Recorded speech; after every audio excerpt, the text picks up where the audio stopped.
Beyond the Podium is sponsored by MD Anderson Cancer Center.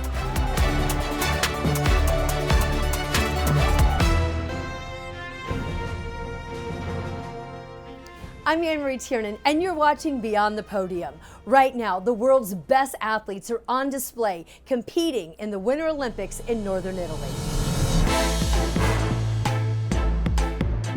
Over 700 medals will be awarded to athletes from 92 nations as we now hit the home stretch of the Games. And we have a front row seat for all of it. We hope you've enjoyed watching Tegna's Beyond the Podium. Short track speed skating. Team USA is looking strong, perhaps the best ever. Chris Egan joins us from Seattle. What should we know about this team? Well, it starts with Kristen Santos Griswold. She is the leader, Anne-Marie, of this team. Another veteran leader on this U.S. short track speed skating team, Corinne Stoddard from Federal Way, Washington. She started training where Apollo Ono and J.R. Selski once trained, and Corinne is now hoping to make an impact in Milan. We're going to go fast and go more than one lap fast today. Corinne Stoddard from Federal Way, Washington is one of the top short track speed skaters on the planet. She made the Olympics in 2022, and last year, Stoddard had her best season ever on the World Cup circuit. I was medaling like every final I was in. I got my first gold. Never been so happy in my life. Keep stepping, Corey, keep stepping, you got it, go, go, go, go, go, go! Stoddard has been fighting for first place finish lines since she was in kindergarten. I started at a Tiffany's in Puyallup when I was 6. The owner of the rink, Dennis King, saw me skating around and was like, "You want to try speed skating?" And I just took off with it. I loved it so much. And then eventually I found myself in Federal Way at Patteson's West, and yeah, I was on the team ever since then. Despite racking up medals in the roller rinks, Stoddard decided to hit the ice when she was 11. Short track is a mixture of talent, strength, and luck. The best person out there could win or not. You know, short track is really exciting. Like, you could put bets on anyone out there. But it'd be wise not to bet against Stoddard. You don't like to lose either. No, definitely not. Where did that come about? Since I was a kid, ever since I could remember, losing really irked me.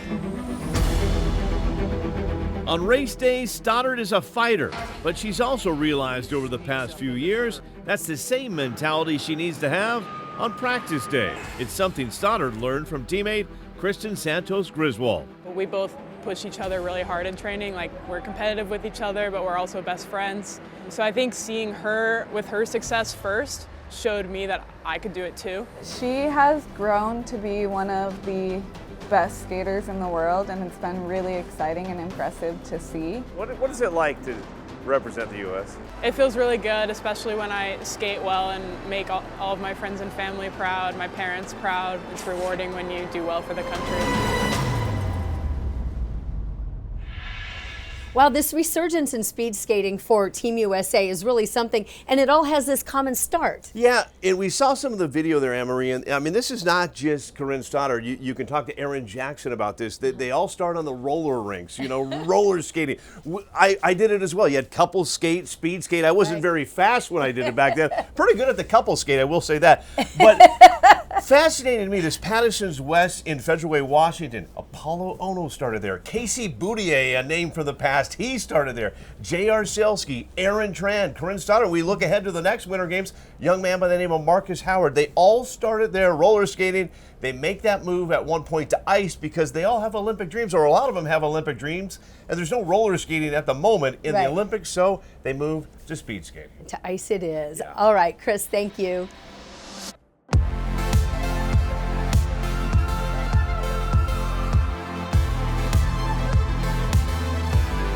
No doubt, they're one of the best ice dancing teams to ever skate for Team USA. Ice dancers Madison Chalk and Evan Bates, husband and wife, now leave the games with a silver individual medal. Denver's Matt Renew caught up with the married couple to reflect on their time here in Milan.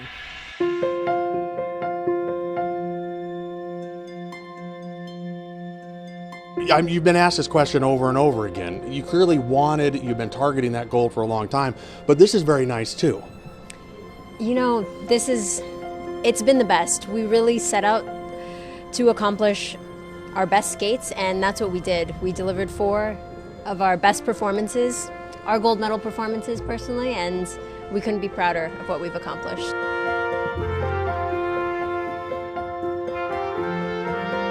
That's really what it's about, right? Just leaving it all on the ice, everything you wanted to do, and you did that. Absolutely. Yeah. I think it's really hard to be very disappointed with 2 Olympic medals, and especially in winning the gold for Team USA, and the team event was so big, and coming right back and skating the next day literally in our individual event, and the way that we skated, we were so proud of all of that. And yeah, I mean, 2 Olympic medals going home, and we're very, very happy. And now you're walking around Italy. They're waving at you from over at the cathedral, probably out on the streets, getting free coffee at any coffee shop you want to go to, whatever you want. Well, we haven't been I don't know, we'll see. shops, This is our first time out of the village, so I would definitely love to try some coffee. And yeah, haven't had any coffee actually since we've been here. So Actually, we need a coffee. Yeah, I would love a coffee. Do you have any recommendations? I will find you some. I will find you some coffee. We'll bring it to you. You've designed costumes before. You did in these Olympics. Did I read Georgia, Spain? Who else did you design for? It's Georgia, Spain, and Australia. And us, of course. And you, of course. And obviously, that's what, I mean, you find inspiration, you said, in art around you, but you find inspiration in competition. Like everything around you is inspiration for these designs. Everything. I think any artist or anyone who loves creativity can find art anywhere. One of my dresses last year, in fact, I took inspiration from the architecture in New York City, and now maybe from the Duomo. Gold, silver. You mentioned the silver lining. You two are each other's silver lining out of these Olympics. So what now? Maybe you've competed, maybe enjoy Italy. What do you do next? Enjoy Italy. Anything is possible, and we're just excited to see what the future holds for us.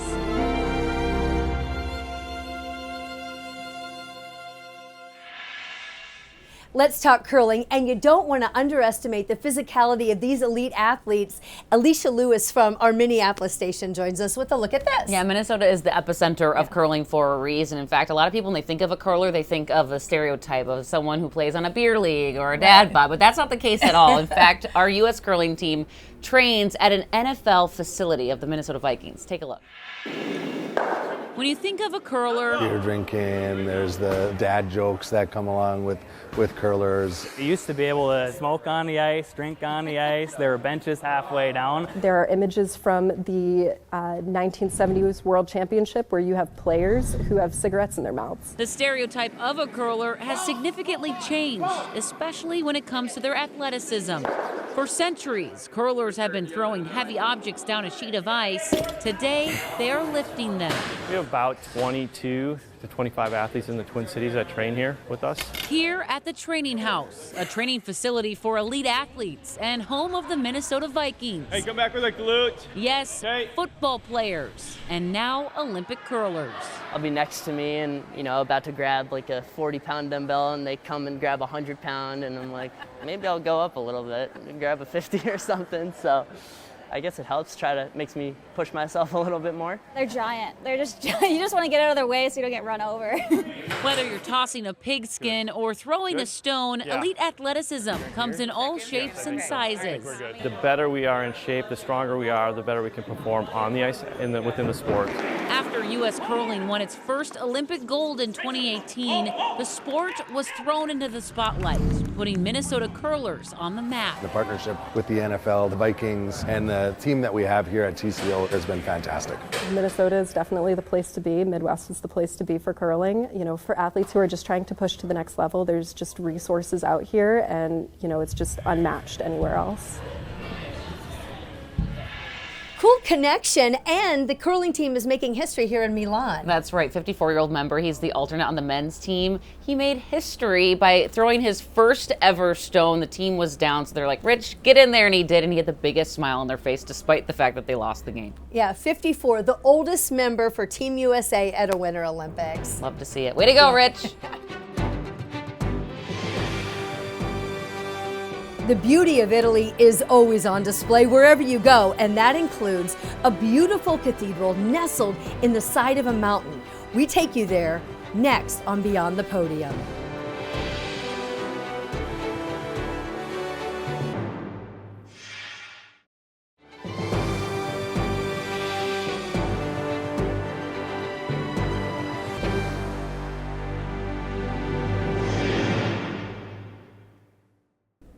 It is one of the most beautiful cathedrals in all of Italy. It's nestled right in the side of a mountain. Scott Swan and Steve Rhodes from our Indianapolis station now take us on a tour.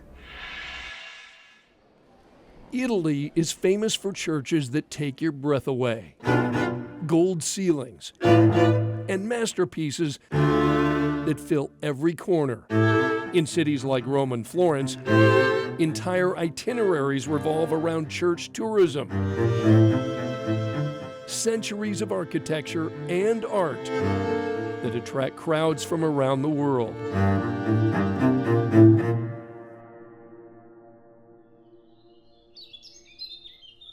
But in this quiet corner of northern Italy, the mist-covered mountains shelter a different kind of sacred space.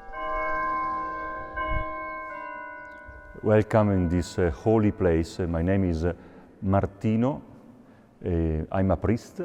I'm the rector of this holy place.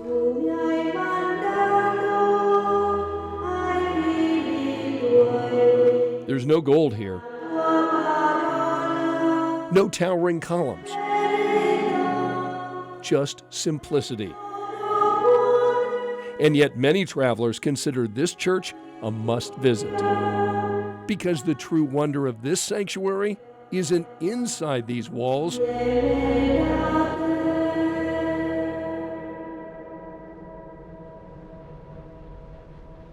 it's where these walls are built. The holy place is wonderful because it's between the heaven and earth, but it's also like in a cave in the rock. So welcome in these holy places. This is the sanctuary of Madonna della Corona, a church built straight into a Rocky Mountain cliff, more than 2,400 feet above the valley floor. This place has a very big history, because 1,000 years history. This monk, they come here to pray. Also, they built a monastery, strange monastery, inside the cave, okay? So, Madonna della Corona means Madonna della Roccia, Madonna of the rock. The sanctuary's dramatic perch has always made getting here the hardest part. Today you can take a bus most of the way, but many choose the much tougher pilgrim path, an ancient route lined with shrines and prayer sites. Both the faithful and the curious are welcomed here.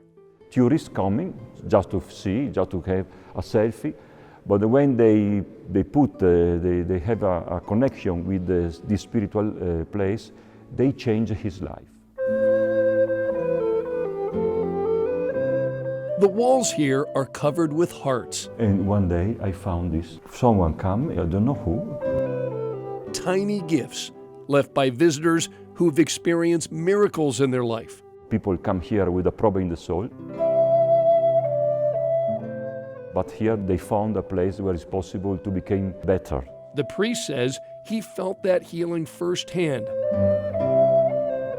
This is your name? Yes. Miraculously recovering after a stroke. A miracle. So you were cured, you received a miracle, yes, just like all these other people that had the hearts. Yes. He believes his healing was the Madonna asking him to stay here. The lady said, no problem. I help you, but if it's possible to become better, this place is important. And okay, I'm here to look after everything, okay?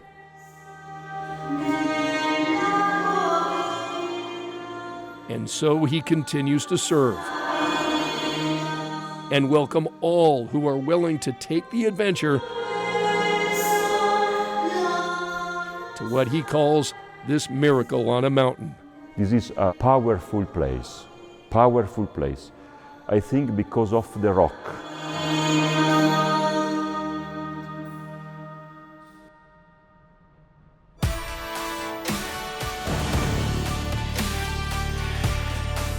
It's not an easy task getting all of Team USA over to Italy to compete in the Winter Olympics. Our Cheryl Preheim goes one-on-one with the man at the top who makes it happen when Beyond the Podium returns.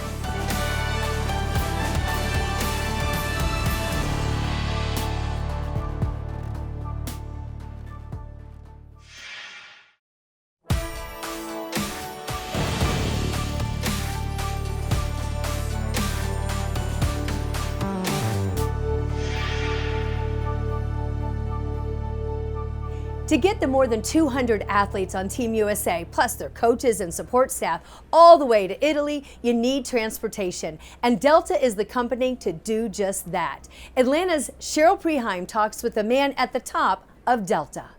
Seems fitting to be here on top of the world in Milan in front of the cathedral with the CEO of Delta Airlines, the official Olympic airline.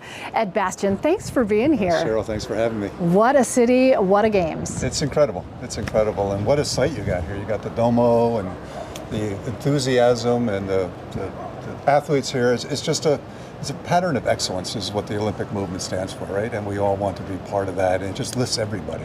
Is that why Delta felt like this was such the perfect alignment? We talk about keep climbing, as you know, and excellence is our standard. And we never get there. We just keep pushing to get there. And you combine that with unity. And as we all know, our world needs people together more than ever, making the world a smaller place, which I know is also part of what we do better than anyone. So the combination of those two factors let me know that this is where we need to be, representing Team USA, taking our athletes, taking our broadcast partners, taking so many people from the US over here to celebrate. And I'm just honored to be here. Yeah, the Olympics connects the world in this spirit of togetherness, and you are the chariot that brings Team USA to Milan Cortina, and there were so many special touches this go around. Yeah, well, we like to make the travel experience unique. And when we have a very special event, just want people to get in the spirit of the games, to get over, to get them ready. We do that for the teams. We take many of the teams and the athletes over. We felt it on the flight and how excited all the Delta team members are to be part of the Olympic experience too. And let's talk about your Delta athletes, because wow, some amazing ones. I mean, Lindsey Vaughn's courage and grit. She's a Delta athlete and she has been one of the stories of this Winter Games. It was just sad to watch, and we just pray for Lindsay's full recovery. I know she's got a road ahead of her here, but really proud that she pushed herself to get there. I mean, that, as she said, she was at the starting gate and no one gave her a shot to get there. So she had already won. And we're also proud of Breezy, because Breezy is also someone that's been affiliated in the past with us as one of our, and I know Breezy, and she's a sweet, wonderful person. I was there at the figure skating at the team on Sunday night, and we saw Amber Glenn, another one of our athletes. So we're flying high. And then of course Alana Myers-Taylor here with her family. We love the Myers family, and Eddie's her father's a very good friend of mine, and great to be able to have the full Myers clan with us. We are soaking in the moment here in Milan Cortina, but you're already thinking ahead to 2028. I saw Alana signing some really neat planes ahead of LA 2028. How significant is it for Delta to have the Olympics back on U.S. soil 2 times coming up in the near future? Well, Milano is great. This is wonderful, but LA is going to be amazing. But the next couple of years and the planning that's going into it, and the activations, it's all the event sites, it's going to be a really remarkable set of games, and we just can't. And by the way, it's going to get here before you know it. The Olympic movement lifts all of us. It lifts our spirit, lifts our hopes, lifts our aspirations, our dreams, our togetherness. The world feels like one when you go through the Olympic experience. We feel that here in Milano, walking around, and I know in LA is going to be another great host city. Well, thank you for taking such good care of Team USA. Absolutely. And thanks to all of the Delta team members for taking care of all the Olympic tourists coming in and out of this beautiful city. And we look forward to seeing you in LA 2028. Absolutely. Thank you, Cheryl. Thank you so much. Appreciate it.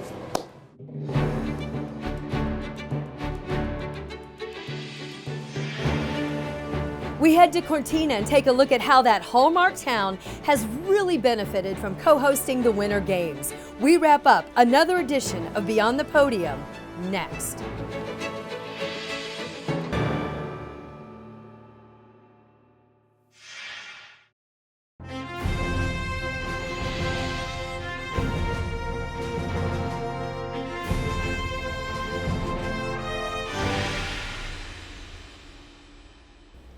Milan and Cortina really have been wonderful hosts for the Winter Olympics. Our Matt Renew from Denver has spent some time up in the mountains in Cortina and shares with us now how that tiny town is really going to benefit from playing host. Like it did 70 years ago, Anne-Marie, the hope is that these Olympics will be a big boost for Cortina. Not just economically, but also for tourism. They've built the new luge, skeleton, and bobsled track behind me. The 1956 venue has been updated for curling, and all of Cortina has updated its infrastructure to welcome the world to these Olympics. Growing up in Cortina. I'm born in Cortina, raised in Cortina. Giacomo Colli says his family has seen how the Olympics changed this Italian mountain town. The first Olympics here in Cortina really changed the lives of people from Cortina. 70 years ago, Cortina hosted the 1956 Olympics, the first to be broadcast on TV worldwide. 70 years after the first Olympic in Italy, the first Olympic broadcasted around the world. It put Cortina and its beautiful Dolomite Mountains in the spotlight, boosting tourism for decades after. New ski slopes, new infrastructures, new hotels, and really Cortina for a couple of days became the center of the world. Something residents hope will happen again with the 2026 Winter Olympics. With the Milano Cortina 2026 Olympics, they're really pushing again. Women's alpine ski racing is being held on Cortina's famous downhill course. This is the finish area of the World Cup Alpine Ladies, the most iconic events on the ladies calendar on the World Cup circuit. Right next to that, that's the last curve of the bobsled track. Italy has built a new bobsled track and updated the 1956 Olympic opening ceremony stadium for curling in 2026. 2026 Olympics, they're renovating it, building new changing rooms, and making it more accessible for wheelchair people.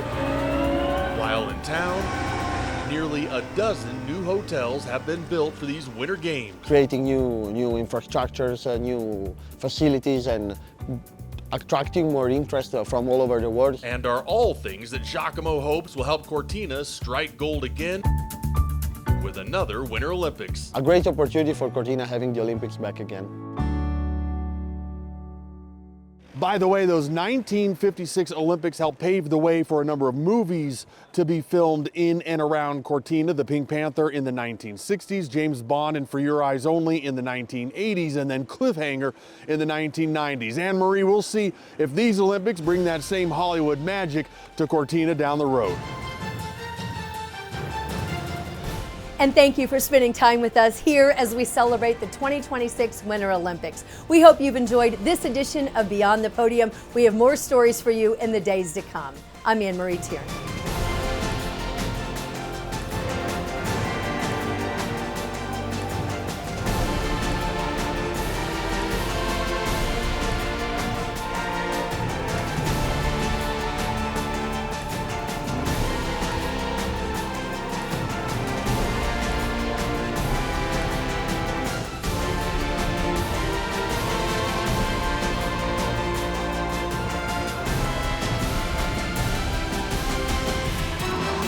Beyond the Podium is sponsored by MD Anderson Cancer Center.